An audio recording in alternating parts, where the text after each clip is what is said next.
Natapos na po ang search and retrieval operation sa landslide sa barangay Gisad, Surong sa Baguio City. Nahanap na po ang 8 taong gulang na batang lalaki mula sa pagguho. Siya pong huling miyembro ng pamilyang natabunan ng gumuhong lupa. 10 miyembro ng pamilya Kaluza ang nasawi. 3 po ang nasagip. Nananatili naman sa evacuation center ang 27 pamilya o higit 100 individual na apektado ng nangyayaring pagguho. Posible rin daw na ideklara na ng Baguio LGU na no-build zone ang lugar kung saan nagkaroon ng landslide. Samantala po naman, nagdeklara rin po ng state of calamity sa bayan po ng Kalumpit doon sa Bulacan. Sa record nga po ng Kalumpit Municipal Disaster Risk Reduction and Management Council, lahat ng 29 na barangay ng naturang bayan ay apektado ng pagbabaha at nalubog nga po sa tubig. Sa drone video ng News 5, tila naging pulo-pulong isla na ang mga bahay sa Barangay San Miguel. Umapaw kasi ang katabing Pampanga River dahil po sa ilang araw pong pag-uulang hatid ng habagat. Tumaas din po ang tubig ng dahil sa high tide. Nagbabangka ang maraming taga roon dahil po sa 6 na talampakan na baha.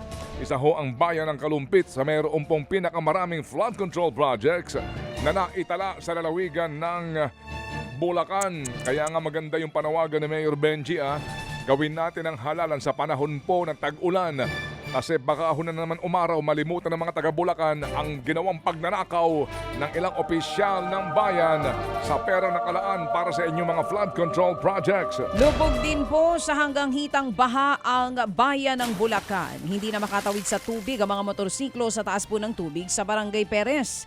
Isinasakay nila ang mga ito sa mataas na tricycle na tinatawag nga pong tikling. Yan din ang sinasakyan ng mga residente para makatawid sa baha. Nasa 2 linggo na daw nalubog sa baha ang ilang kalsada sa Barangay Perez sa high tide at ulan. Ang dahil nga po sa high tide at sa pag-ulan. Humihingi pa po ng karagdagang pera daw ang DPWH para po sa Bulacan Master Flood Control Program. Master Plan. Oo. Sa gitna po ng 41 billion na budget sa inyong flood control sa loob lamang ng 3 taon. Bulacan, hoy! Gising! Ay, hindi na-go Bulacan Nanganganib po naman na ma-wash out daw ang daan-daang ektarya po ng palayan sa Barangay Monteclaro at Batasan sa San Jose Occidental, Mindoro. Yan nga po'y dahil po sa pag-apaw ng Busuanga River dahil pa rin po sa mga pag-uulan.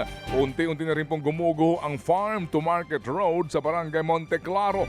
Ang kalsada nga po ang sisilbing pinanggagalingan o pananggalang sa mga baha ng mga palayan at mga bahay sa 2 barangay. O ito na, yung mga residente na po ang nag-adjust mga kapatid. Gumawa nga po ng DIY o do-it-yourself na flood control ang mga residente dyan po sa Noveleta sa Cavite. Naglalagay po ang mga residente ng plain sheet, tubular at foam para maharangan ng tubig. Ayon sa isang residente, bawat bahay sa kanilang lugar mayroon ng kanya-kanyang DIY na pangharang sa baha.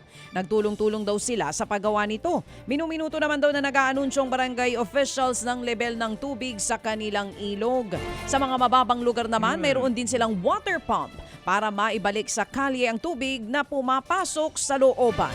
Mga kapatid, patuloy po kayong tumutok sa 105.9 True FM para sa totoong balita, impormasyon, music and entertainment. Mag-subscribe sa aming YouTube channel at podcast at sundan nyo kami sa Facebook, Instagram, X at TikTok sa True Network PH. Bisitahin din po ang aming official website, truefm.ph. At panoorin din kami sa True TV Signal, Channel 19. Kami po ang 105.9 True FM. Laging true sa'yo, kapatid.